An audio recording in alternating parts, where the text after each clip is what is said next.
अन्य गणमान्य अतिथियों का हृदय से स्वागत करता हूं। श्रद्धेय अटल जी और श्रद्धेय पंडित मदन मोहन मालवीय जी की स्मृतियों को नमन करते हुए विनम्र श्रद्धांजलि अर्पित करता हूं। धन्यवाद। जय हिंद।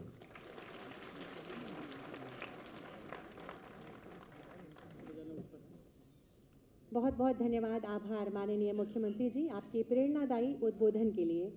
हम सब सौभाग्यशाली हैं कि आज हम भारत रत्न श्री अटल बिहारी वाजपेयी जी की जन्म शताब्दी मना रहे हैं।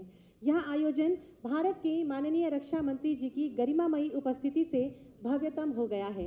देश की रक्षा के लिए संकल्पित और समर्पित माननीय रक्षा मंत्री जी तथा लखनऊ के लोकप्रिय सांसद माननीय श्री राजनाथ सिंह जी से विनम्र अनुरोध है कि कृपया पधारें और अपने आशीर्वचनों से हम सबको कृतार्थ करें।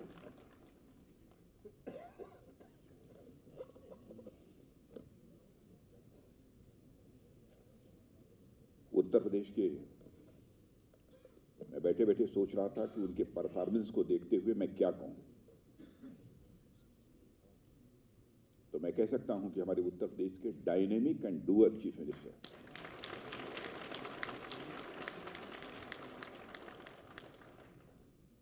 श्रीमान योगी आदित्यनाथ जी, उप मुख्यमंत्री श्रीमान केशव प्रसाद जी मौर्य, उप मुख्यमंत्री श्री ब्रजेश जी पाठक, हमारे प्रदेश अध्यक्ष श्री भूपेन्द्र जी चौधरी, राज्यसभा के सदस्य डॉक्टर दिनेश जी शर्मा, संगठन महामंत्री श्रीमान धर्मपाल सिंह जी, राज्य मंत्री बलदेव सिंह जी, श्री दिनेश प्रताप सिंह जी, राज्य मंत्री श्री मनोज कुमार सिंह, मुख्य सचिव और इस सभागार में मौजूद अन्य सारे ऑफिशियल्स और सचिवालय के ही अधिकांश लोग हैं ना, प्रशासन से जुड़े हुए सारे लोग, सारे अधिकारी वर्ग और अन्य कर्मी, आप सब जैसा कि पूर्व वक्ता महानुभाव ने आपको बतलाया कि आज जहां पर श्रद्धेय अटल बिहारी वाजपेयी जी की जन्म शताब्दी सारे देश भर में मनाई जा रही है। और हम इस सच्चाई को भी जानते हैं कि हमारे प्रधानमंत्री मोदी जी ने 2014 में इस बात की घोषणा की थी कि जो अटल बिहारी वाजपेयी जी का जन्मदिन होगा उसको सारे देश भर में प्रतिवर्ष सुशासन दिवस के रूप में मनाया जाएगा। और तब से लगातार जब भी श्रद्धेय अटल बिहारी वाजपेयी जी का जन्म दिवस आता है, सारे देश में यह सुशासन दिवस के रूप में मनाया जाता है। और हम लोगों को इस बात की भी जानकारी है कि पंडित मदन मोहन मालवीय भारत की आज़ादी हासिल करने में जो उनका योगदान है, बनारस हिंदू विश्वविद्यालय जैसी शिक्षण संस्था को स्थापित करने में जो उनका योगदान है, वह क्या अपेक्षाएं थी उनकी, बहुत विस्तार में नहीं जाना चाहता हूं, लेकिन विश्वविद्यालय की स्थापना से ही आप यह समझ सकते हैं कि वह किस प्रकार के भारत को देखना चाहते थे। तो पंडित दीनदयाल उपाध्याय जी की भी जन्मशती है और साथ ही साथ यक्समस डे है। यक्समस डे की भी मैं सभी को भारतवासियों को शुभकामनाएं देता हूं और अपने श्रद्धेय अटल बिहारी वाजपेयी जी के प्रति हृदय से श्रद्धा की अभिव्यक्ति करता हूं। श्रद्धांजलि सामान्यतः बोला जाता है, लेकिन मैं श्रद्धा की अभिव्यक्ति करता हूं। और आज उनके जन्म दिवस को, जैसा मैंने बताया, कि सुशासन दिवस के रूप में सारे देश में मनाया जा रहा है। सुशासन का अर्थ यह होता है कि हर व्यक्ति के अंदर एक अनुकूल संवेदना हो, पैदा हो। गवर्नेंस के कारण अनुकूल संवेदना क्या, माने अपने को भयमुक्त महसूस करे, उसके जीवन की न्यूनतम आवश्यकताएं पूरी हो सकें, वो जो कुछ भी करना चाहता है उसे करने का उसे अवसर प्राप्त हो। यही न सुशासन है। और दूसरा कुछ सुशासन तो हो नहीं सकता। मैं विश्वास के साथ कह सकता हूं, श्रद्धेय अटल बिहारी वाजपेयी जी ने जिस प्रकार की गवर्नेंस इस भारत को दी है, उसकी सराहना यही नहीं, मैं जानता हूं कि आप में से लोग इस पर आपत्ति भी कर सकते हैं कि उन्हीं के समय क्यों। मैं दुनिया के दूसरे देशों में भी मुझे जाने का अवसर उस समय भी प्राप्त हुआ था, क्योंकि उनके मंत्रिमंडल में सरफेस ट्रांसपोर्ट मिनिस्टर के रूप में मैं काम कर रहा था। उस समय की उनकी गवर्नेंस जो थी, उसकी दुनिया के दूसरे लोग भी तारीफ करते थे। आजाद भारत के इतिहास में पहली बार ग्रोथ रेट विकास दर 8.4% उस समय पे पहुंची थी, उसकी सर्वत्र सराहना होती थी। और तब से लगातार दूसरी भी गवर्नमेंट्स आई। मैं किसी गवर्नमेंट की आलोचना नहीं करना चाहता। हर गवर्नमेंट कुछ अपने हिसाब से जो कुछ भी कर सकती है, अपनी सोच के आधार पर वह करने की कोशिश करती है। किसी का कम, किसी का अधिक, ये हो सकता है। इसको लेकर विवाद हो सकता है, लेकिन उनके गवर्नेंस को लोग मानते हैं। सुशासन के इस लक्ष्य को कैसे हासिल किया जा सकता है, ये अटल जी ने करके दिखाया है। इसीलिए सुशासन दिवस मनाने का फैसला हमारे प्रधानमंत्री ने किया। 2014 से हमारी गवर्नमेंट आई है। अब आप ये कहेंगे कि बहुत सारे मैं तर्क दे दूं आपको कि मोदी जी के प्रधानमंत्री बनने के बाद भारत में ये रिफॉर्म्स हुए, ये डेवलपमेंट्स हुए। तो आप कहेंगे कि पहले भी कुछ हुए थे। हो सकता है, एक विवाद का विषय हो सकता है। लेकिन दुनिया का सबसे ताकतवर देश जो अमेरिका माना जाता है, अमेरिका की इस समय जो भारत में एम्बेसडर हैं मिस्टर गारसेटी, आज के 5-6 महीने पहले मैंने देखा किसी कार्यक्रम में बोलते हुए उन्होंने कहा कि if you want to see the future, come to India.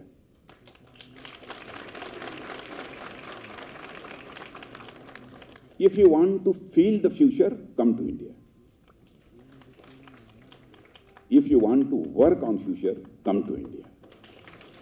यह सुशासन के कारण ही हुआ है। यह सुशासन के कारण ही हुआ है, अन्य कोई दूसरा कारण नहीं है। हर व्यक्ति को अनुकूल संवेदना हो, माने सुख की अनुभूति हो, आनंद की अनुभूति हो, भयमुक्त वातावरण में वह काम कर सके। तो हमारी सरकारें, चाहे अटल जी की सरकार रही हो, चाहे हमारे मोदी जी की सरकार रही हो, हम लोग एक आइडियोलॉजी, एक दार्शनिक अवधारणा को लेकर चलने वाले लोग हैं। वह दार्शनिक अवधारणा हमको पंडित दीनदयाल जी उपाध्याय ने दी थी,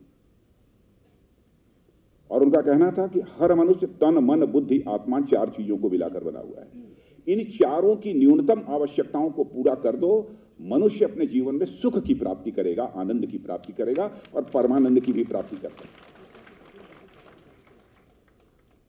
तन की आवश्यकताएं, इंद्रियों की आवश्यकताएं, शरीर की आवश्यकताएं पूरी करने के लिए धन चाहिए, पैसा चाहिए।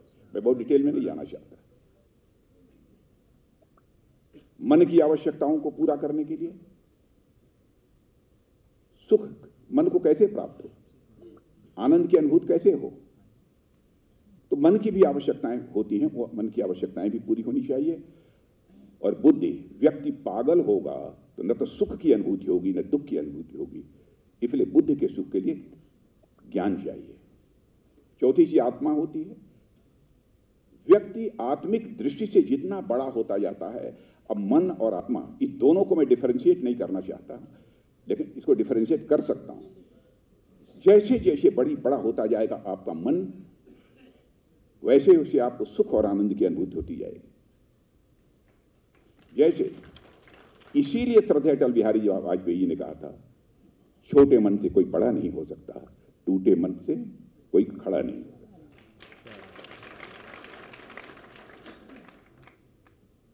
गुड गवर्नेंस वही है कि जो तन, मन, बुद्धि, आत्मा, इन चारों की आवश्यकताओं को पूरा कर दे। कोई किसी भी धर्म को मानने वाला है, अपने धार्मिक विधाएं अपनी शांति के लिए वह कर सके, इसकी आजादी होनी चाहिए, निर्विघ्न। और मैं बधाई देना चाहता हूं यहां के मुख्यमंत्री योगी जी को। कोई ये कह सकता है, प्रश्न चिन्ह लगा सकता है, लेकिन किसी की धार्मिक क्रिया में बाधा न हो, हमारी उत्तर प्रदेश की सरकार ने योगी आदित्यनाथ जी के नेतृत्व में इस काम को किया है।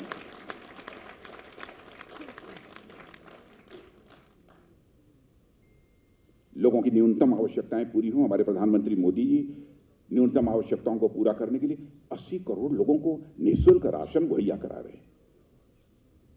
कोई ये कह सकता है कि आप राशन मुहैया करा रहे हैं, इसका मतलब कि व्यक्ति काम करना बंद कर देगा।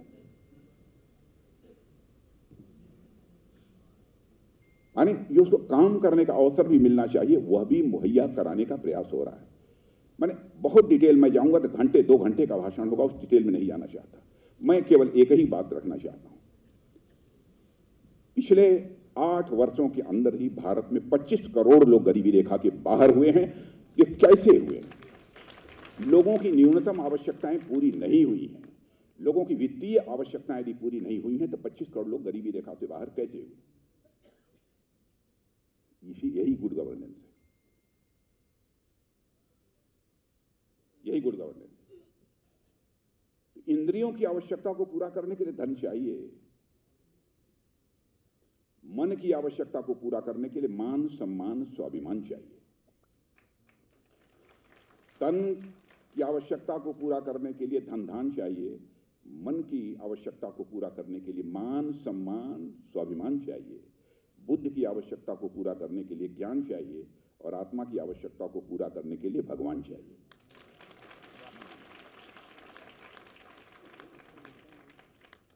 जो काम करना चाहते हो उनको रोजगार मिले, कुछ कमाने की जो विधाएं होती हैं वो अवसर उपलब्ध हो, योग्यता, क्षमता और प्रतिभा क्या रहा वो हो। हमारी गवर्नमेंट वो देने की कोशिश कर रही है। मैं डिटेल में जाऊंगा तो मैं सिद्ध कर सकता हूं कि कैसे हमारा प्रयत्न, मैं नहीं करता हूं कि हम बिल्कुल 100% सैचुरेशन तक पहुंच गए हैं, यह मैं दावा नहीं करना चाहता, लेकिन सैचुरेशन की दिशा में हम बढ़ रहे हैं, यह बात मैं कह सकता हूं दावे के साथ। और मैंने कहा कि तन के सुख के लिए धन धान चाहिए, मन के सुख के लिए मान, सम्मान, स्वाभिमान चाहिए। कोई किसी को जलील न करे, कोई गुंडागर्दी न करे, कोई दहशत न पैदा करे, हर व्यक्ति अपने को भयमुक्त महसूस करे। क्या हमारी सरकार नहीं काम कर रही है? लॉ एंड ऑर्डर ये स्टेट सब्जेक्ट होता है, सेंट्रल सब्जेक्ट नहीं है। क्या आप ऐसा नहीं महसूस करते हैं कि हमारे मुख्यमंत्री इस दायित्व को बखूबी निभा रहे हैं?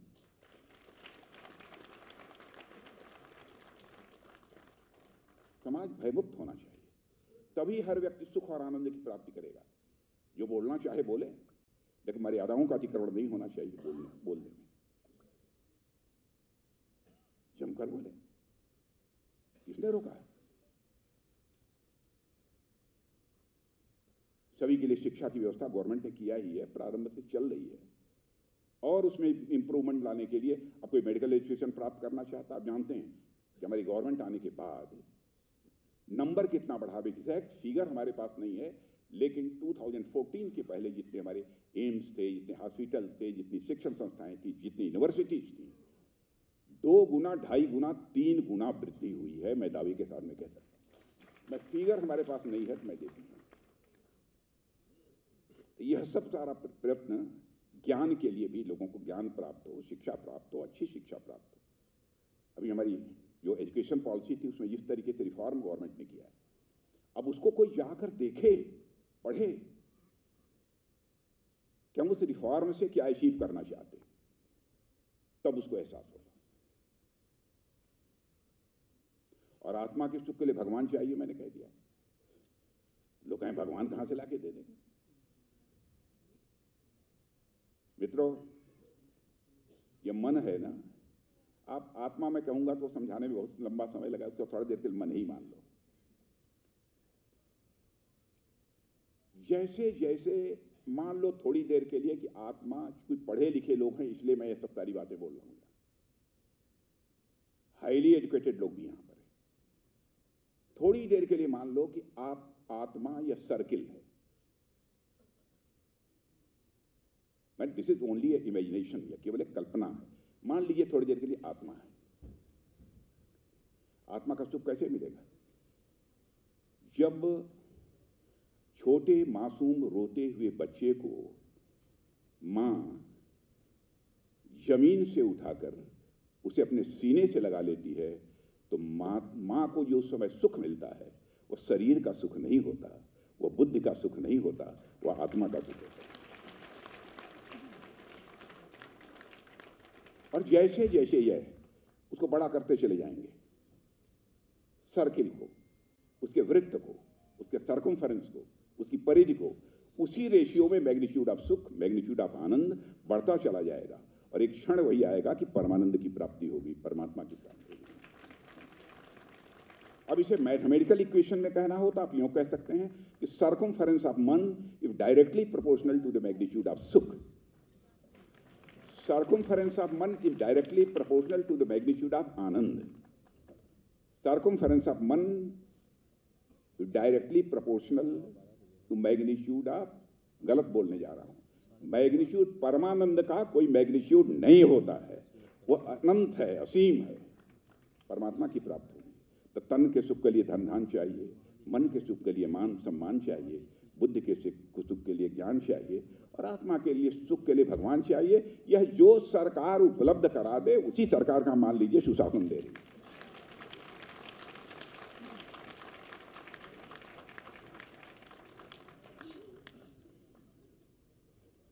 और साथियों,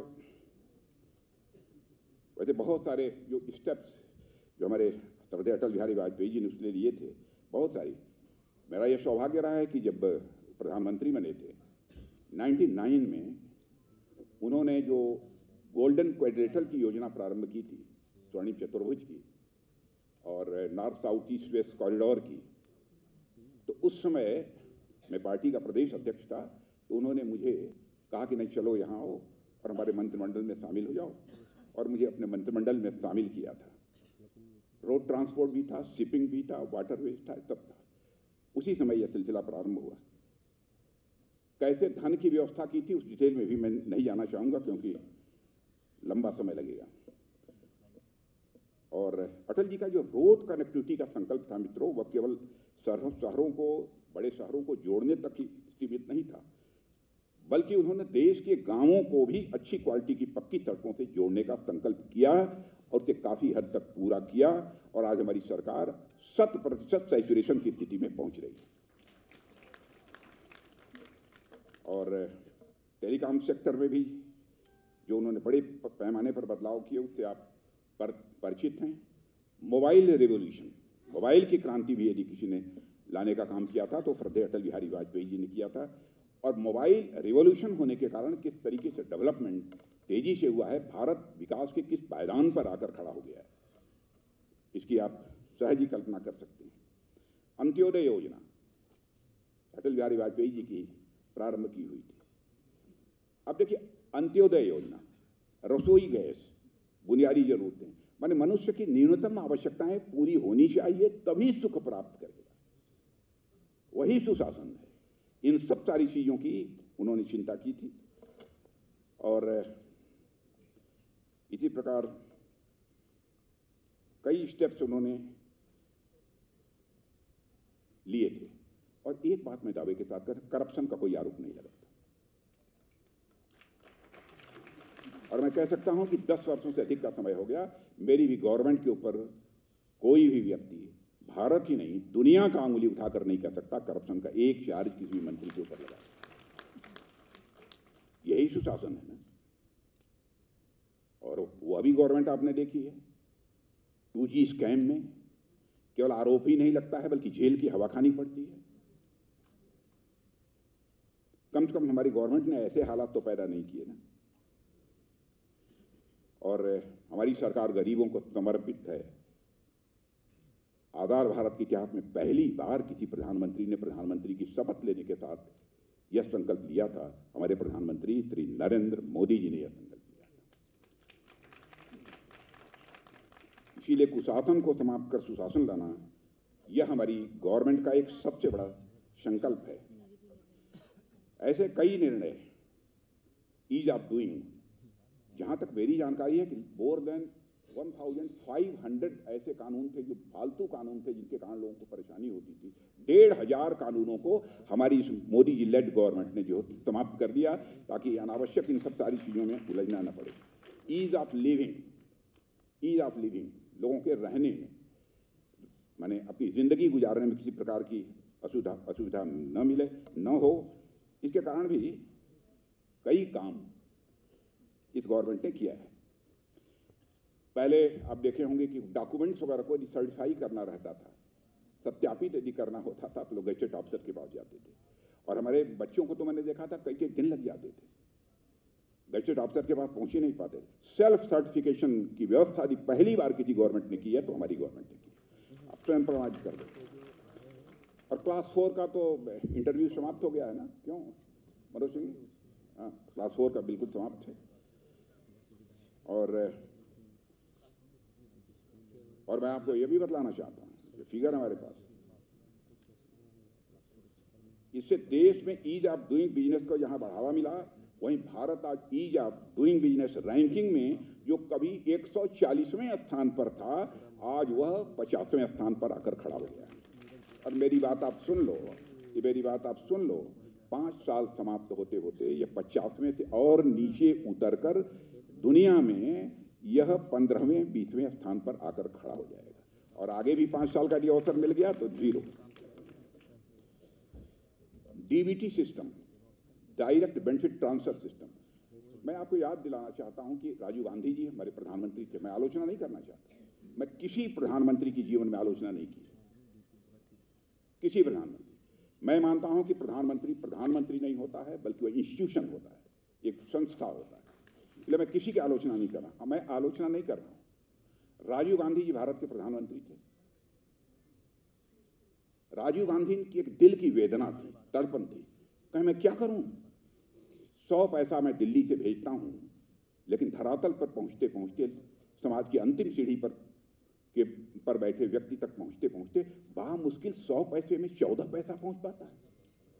86 पैसा यह भ्रष्टाचार की भेंट चढ़ जाता है। इस चैलेंज को पहली बार इस आजाद भारत के इतिहास में किसी प्राइम मिनिस्टर ने स्वीकार किया, हमारे प्राइम मिनिस्टर नरेंद्र मोदी ने स्वीकार किया। अब डायरेक्ट बेनिफिट ट्रांसफर सिस्टम, आज दिल्ली के बैंक से 100 पैसा चलता है तो समाज की अंतिम सीढ़ी पर बैठे हुए व्यक्ति के खाते में 100 का 100 पैसा पहुंचता है, 1 पैसा भी इधर उधर नहीं होने पाता है। यही है ईज ऑफ डूइंग। मैं जानता हूं समय समाप्त है। बिजली कनेक्शन, एलपीजी सिलेंडर, ये सब बहुत सारे स्टेप्स उस समय सरकार ने लिया था। और मैं कह सकता हूं हमारी केंद्र और हमारी उत्तर प्रदेश सरकार ने पिछले कुछ सालों में जनता तक सबसे बुनियादी सुविधाएं पहुंचाने पर ध्यान केंद्रित किया है, जिन्हें उनकी सबसे ज्यादा जरूरत है। और मुझे खुशी है उत्तर प्रदेश में, और मित्रों मैं कहना चाहूंगा कि आप सबको बधाई देना चाहिए अपने मुख्यमंत्री को। इनके लीडरशिप में 4 करोड़ लोग गरीबी की रेखा के बाहर आए। मुझे बतलाया गया है 4 करोड़ से अधिक गरीबों को पक्का मकान भी मिला है। और उत्तर प्रदेश की सरकार ने गरीबों को मकान देने के मामले में शायद सारे देश भर में पहला स्थान हासिल किया है। और मुझे प्रसन्नता है, इसके लिए भी मैं योगी जी आपको मैं बधाई देना चाहता हूं। 70% से ज्यादा घरों की रजिस्ट्री महिलाओं के नाम हुई है, इसके लिए भी आप बधाई के पात्र हैं। पहले की सरकारों को जहां घर बनने में 300 डेज 300 दिन लग जाते थे, अब कितने दिनों में होता है मनोज सिंह जी? 110 दिनों में हो रहे हैं। यही है ना गुड गवर्नेंस। और 25 करोड़ लोग हमारे सारे देश भर में गरीबी रेखा से बाहर आ चुके हैं। देखिए, गरीब के लिए तो आयुष्मान भारत 5 लाख रुपए तक का मुफ्त इलाज, और यहां जो लोग बैठे होंगे जब 70 साल से ऊपर हो जाएंगे, चाहे किसी भी जाति के हों, किसी इनकम ग्रुप के होंगे, 5 लाख रुपए का आयुष्मान भारत योजना के अंतर्गत मुफ्त इलाज। यही है गुड गवर्नेंस। और सुशासन सिर्फ सरकार की यह जिम्मेदारी न बनकर रह जाए, तो मैं मानता हूं कि इसमें विपक्ष की भी सकारात्मक भूमिका होनी चाहिए। अब यह संदेश कहां तक जाएगा मैं नहीं कह सकता हूं, किस रूप में जाएगा ये भी नहीं कह सकता हूं। और वैसे मैं कभी कभी जब फंडामेंटल राइट्स में देखता हूं कॉन्स्टिट्यूशन के, फंडामेंटल राइट्स की यदि सारी चीजों को पूरी तरह से अमल में ला दिया जाए तो मैं दावे के साथ कह सकता हूं कि गुड गवर्नेंस के लक्ष्य को, सुशासन के लक्ष्य को यह प्राप्त किया जा सकता है। बहुत सारे ऐसे स्टेप्स, मिशन कर्मयोगी हमारी गवर्नमेंट ने प्रारंभ किया। आई गॉड, जब कोई प्रशिक्षण प्राप्त करना चाहता है तो एक कर्मयोगी प्लेटफॉर्म तैयार है, सीधे कर सकता है। मीटिंग अरेंज, अब सारी मीटिंग्स और बड़े बड़े कार्यक्रम थ्रू इसी वीडियो कॉन्फ्रेंसिंग से हमारी गवर्नमेंट ने करने का सिलसिला प्रारंभ किया है। बट नेचुरल है, समय की बचत होगी, पैसे की बचत होगी, और काम करने वाले अधिकारियों की इफिशियंसी बढ़ेगी। और